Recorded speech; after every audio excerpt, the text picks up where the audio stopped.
अभी इनसे हमने मांगा है, डॉक्यूमेंट्स की तलब की है, तो वो भाई बोल रहे हैं कि हमारे पास अभी कॉपी जेन्युइन मौजूद नहीं है। आईडी कार्ड या लाइसेंस है, वो देखते हैं क्या चीज़ मुहैया करते हैं, फिर उसके मुताबिक हम कार्रवाई करेंगे।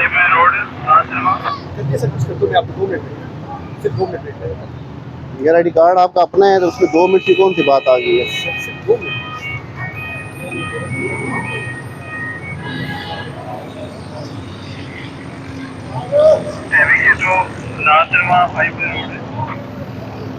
पहले जल्दी करें, हमने आगे भी जाना है, फिर हम लिफ्ट करवा लेंगे, हम मजबूर हो जाएंगे। क्या हो गया?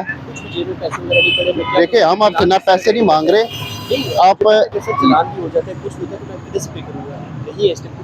ठीक है, फिर अभी आपके ऊपर FIR हम दे देते हैं, उसमें आपसे पैसे नहीं मांगते हैं, वो पे जो कार्रवाई है फिर वो सारा कुछ खुद लेकर आ जाओगे।